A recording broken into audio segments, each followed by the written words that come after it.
your goddamn.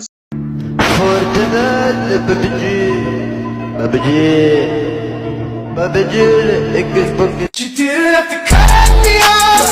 Say that I can never that we were nothing. I don't even need your love, but you treat me like a snake, and I feel so love.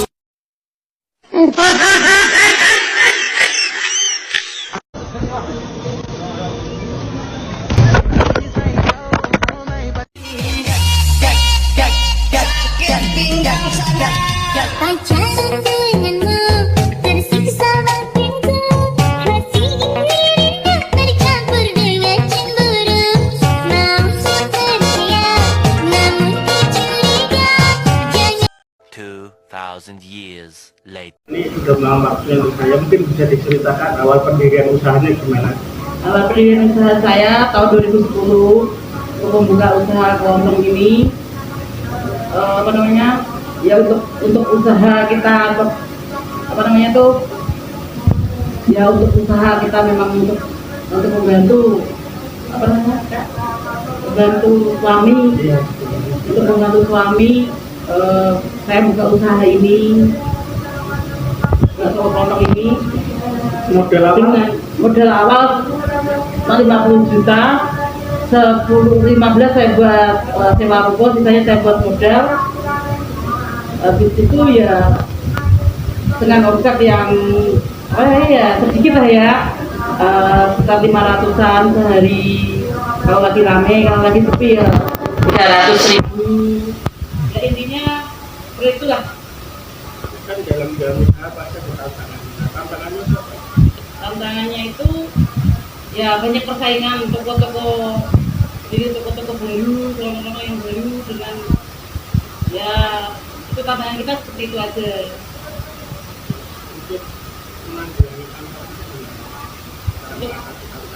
Untuk mengatasi tantangan ya kita bekerja sama agen-agen yang lain, terus dengan harga kita bagaimana lah kita untuk ininya harga lah, terus kualitas kita untuk pertama harga lah ya, terus yang kedua kita ya pelayanan kita diperbaiki gimana caranya kita bisa tetap konsumen itu ke toko kita gitu. Kan yang membedakan kelontong dengan yang lain itu apa sih? Ya mungkin harga mas, harga dan mungkin toko kita juga alhamdulillah walaupun itu juga komplit barang-barangnya, terus pelayanannya lah yang jelas lah ya, kita untuk pelayanan untuk konsumen kita bagaimana kita perbaikin, intinya seperti itu aja mas. Terus kan persaingan semakin ketat, tapi kemudian untuk menarik pelanggan itu gimana? Mungkin ada diskon atau bagaimana? Kalau ada diskon enggak mas, mungkin harga ya kita atur lah ya. Cuma kita kasih intinya kalau tahun sekali lebaran kita kasih THR lah ya gitu, kasih bonus THR itu aja.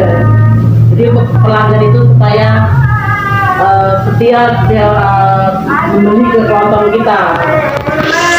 Terus itu kan biasanya kan pemerintah kan ngasih bantuan UMKM, pelatihan atau apa lain, itu belum merasakan bantuannya apa enggak? Jelas gak ada mas, gak ada bantuan dari pemerintah. Sedikitpun itu usaha kita berdiri sendiri dengan modal sendiri. Jadi sendiri ya. Nah, Iya. Mungkin pesan ibu buat para UMKM, buat anak muda yang mau membuat UMKM itu apa aja? Nah, sarannya ya sarannya itu usaha ya Pak, UMKM buat usaha ya. Ya sarannya ya UMKM kan punya pemerintah dong mas. Sarannya ya untuk itu lebih baik lah intinya, lebih baik aja saran seperti itu digunakan lebih baik. Terus cara itunya ya juga jangan mengecewakan pelanggan, ini seperti itu aja lah mas. Dan Lebih kreatif ya? lebih kreatif intinya, lebih maju, jangan intinya kan masih muda-muda kan gitu kan, harus lebih kreatif, lebih segalanya intinya ditonjolkan lah kemampuannya lah. Ya, terima kasih, mungkin itu aja. Semoga usahanya laris terus, semakin berkembang. Terima kasih atas waktunya. Selamat story. Berdasarkan hasil wawancara bersama Ibu Nani dapat mencakup beberapa poin kunci. Yang pertama terkait profil usaha mikro, kecil, dan menengah atau UMKM yang saya wawancara, yaitu Tepok Kelontong Bu Nani, menunjukkan potensi pertumbuhan yang signifikan dengan fokus pada produk dan inovasi produk. Yang kedua, ada tantangan.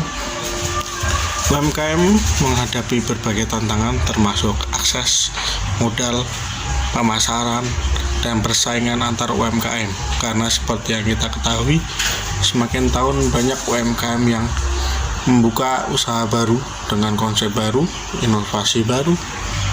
Lalu ada juga tantangan di bidang produk, terkait produk, di mana ketika kita menjual produk lokal dengan toko lain menjual produk impor dengan harga yang lebih menarik, itu juga menjadi tantangan utama para pelaku UMKM. Yang ketiga ada dari segi peluang. Terdapat peluang untuk berkembang melalui digitalisasi seperti pembayaran melalui digital, bisa menggunakan kris, m-banking, dan lain-lain. Lalu pelatihan pemasaran online dan kerjasama dengan instansi pemerintah serta lembaga keuangan. Yang keempat ada dukungan. Dari hasil wawancara, Bu Nani menyatakan bahwa peran pemerintah masih kurang sekali, padahal peran dukungan dari pemerintah dan lembaga terkait sangat penting untuk meningkatkan kapasitas daya saing. UMKM seperti membantu pelatihan, pemasaran, dan teknologi terbaru. Mungkin kita sebagai mahasiswa bisa menjadi jembatan antara pemerintah dan para pelaku UMKM untuk melakukan pelatihan pemasaran, lalu melatih dengan pembayaran yang lebih maju seperti menggunakan kris atau m-banking. Lalu yang terakhir dari visi, dari hasil wawancara dengan Bu Nani, saya mendapatkan satu informasi, yaitu para pelaku UMKM memiliki visi untuk memperluas pasar dan meningkatkan kualitas produk agar lebih kompetitif di tingkat pasar di daerah maupun di nasional. Lalu yang terakhir adalah kesimpulan dari keseluruhan wawancara dengan Bu Nani. Bu Nani menyatakan bahwa keberhasilan dalam bisnis ini bergantung pada kemampuan untuk beradaptasi dengan perubahan pasar dan kebutuhan pelanggan. Bu Nani menekankan pentingnya inovasi seperti penambahan produk dan layanan pengantaran, pembayaran, dan lain-lain untuk menarik lebih banyak pelanggan. Selain itu, strategi pemasaran melalui media sosial juga diakui sebagai alat yang efektif untuk meningkatkan visibilitas. Tantangan seperti persaingan yang ketat dan fluktuasi harga bahan baku memerlukan sikap kritis dan kreatif dalam pengelolaan bisnis. Dengan demikian, kombinasi antara strategi yang tepat dan responsif terhadap kebutuhan pelanggan adalah kunci sukses dalam menjalankan toko sembako. Mungkin itu yang dapat saya sampaikan terkait hasil wawancara dengan Bu Nani. Walaupun wawancara saya singkat, tetapi saya mendapatkan beberapa informasi yang menurut saya ini dapat menjadi ilmu bagi kita generasi muda untuk memulai usaha, karena Bu Nani menyatakan bahwa generasi muda harus berani membuat usaha yang lebih baik, memulai usaha yang baru yang lebih baik dengan inovasi baru. Sekian dan terima kasih. Aku pulang.